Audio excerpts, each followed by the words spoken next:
finance institutions.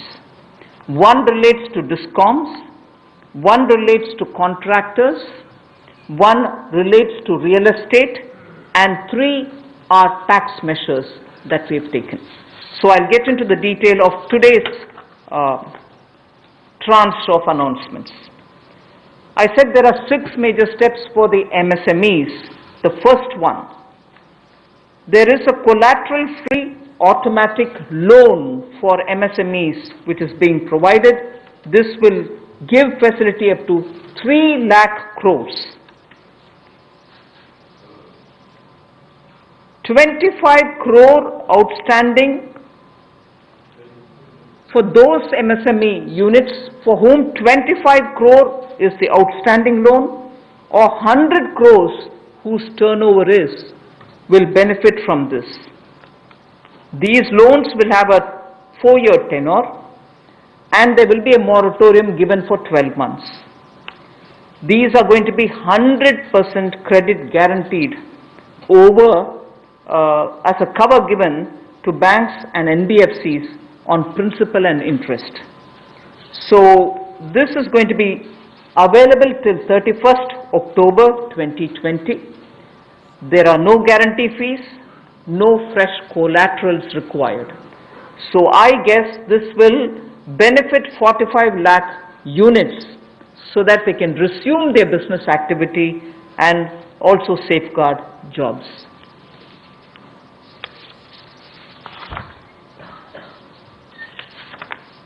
प्रधानमंत्री गरीब कल्याण योजना में जहां सबसे पहले कोविड हेल्थ वर्कर्स के लिए 50 लाख रुपए की इंश्योरेंस पॉलिसी का प्रावधान किया गया था, वहीं पर 80 करोड़ गरीबों को 5-5 किलो गेहूं या चावल देने का प्रावधान किया गया और पूरे देश भर में पीडीएस के अलावा अतिरिक्त ये 5-5 किलो उनको दिया गया, पिछले महीने भी और इस महीने भी। इसके अलावा ये प्रति व्यक्ति 5-5 किलो था और प्रति परिवार दाल देने का भी काम किया गया 1 किलो, और इसके अलावा जो हमारे वृद्ध, विधवा, दिव्यांग हैं उनको भी जनधन खातों में सीधा पैसे डाले गए, 500-500 रुपये, 1000 रुपये उनको टोटल डाला गया। इसके अलावा जो 20.5 करोड़ जनधन योजना खाता धारक थे, ऐसे 41 करोड़ खातों में भी 52,606 करोड़ रुपया अब तक ट्रांसफर कर दिया गया है। 8 करोड़ उज्ज्वला योजना के जो उपभोक्ता हैं उनको मुफ्त में 3 महीने 1-1 सिलेंडर देने की बात हुई थी, जब तक उनको सिलेंडर की आवश्यकता है। उसकी प्रक्रिया भी शुरू हो गई और दे भी दिए गए। यहाँ तक कि जो पीएम किसान के लिए भी 2,000 रुपया ऐसे करोड़ों किसानों के खातों में उसको ट्रांसफर कर दिया गया। तो जितनी घोषणाएं उस पीएम गरीब कल्याण योजना के अंतर्गत की गई थी, उन पर सारे कदम भारत सरकार द्वारा उठाए गए और करोड़ों भारतीयों को इसका लाभ माननीय प्रधानमंत्री नरेंद्र मोदी जी के माध्यम से मिला है। जहां तक व्यापारी वर्ग की बात है, आम आदमी की बात है, कंप्लायंस का बर्डन उसके ऊपर ना आए, घर से बाहर नहीं जाते थे, तो उसके सामने जो संकट था कि वो कैसे समय सीमा रहते अपनी कंप्लायंस पूरी कर सके, उसमें भी उसको छूट दी गई और उसको भी 3 महीने आगे बढ़ाया गया, जिससे उसको लाभ मिला है। आरबीआई ने भी जो महत्वपूर्ण घोषणाएं की, उससे लाखों करोड़ रुपए की लिक्विडिटी मार्केट में आई है, जिससे पूरे देश को लाभ मिला है और इसकी जानकारी आप सबके सामने पहले भी रखी है। केवल आज एक बार फिर आपके ध्यान में लाने की जरूरत पड़ी तो उसको किया है।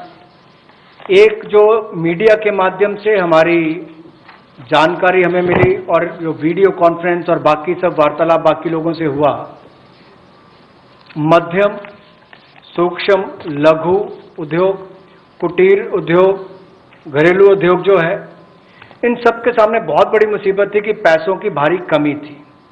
इन सब के लिए क्या किया जाए, ये भारतीय अर्थव्यवस्था की रीढ़ है। ये जो हमारा सूक्ष्म, लघु, मध्यम उद्योग है, कुटीर उद्योग है, गृह उद्योग है, इन सबका एक बहुत महत्व है। 12 करोड़ से ज़्यादा लोगों को ये रोजगार देते हैं। तो ऐसे कारोबार और व्यापार करने वाले, विशेष तौर पर एमएसएमई सेक्टर जो है, इसके लिए आज एक बहुत बड़ी घोषणा है कि collateral free automatic loan 3 lakh crore रुपए का मध्यम, सूक्ष्म, लघु, कुटीर और गृह उद्योग को मिलेगा। इसमें किसी को अपनी ओर से कोई गारंटी, कोई कोलेटरल देने की आवश्यकता नहीं है और इसका समय सीमा भी 4 वर्ष की होगी और पहले 12 महीने यानी कि पहला 1 वर्ष उनको प्रिंसिपल रीपेमेंट नहीं करना पड़ेगा, इनके मूलधन का चुकाना नहीं पड़ेगा, मूलधन को नहीं चुकाना पड़ेगा और 12 महीने की इस पे छूट रहेगी और 4 वर्ष के लिए उनको ऋण दिया जाएगा। तो 3 लाख करोड़ रुपए का ये ऋण, ये हमने बगैर किसी गारंटी, बगैर किसी कोलेटरल के भारत के मध्यम, सूक्ष्म, लघु उद्योग, कुटीर और गृह उद्योग के लिए मोदी सरकार ने करके दिया।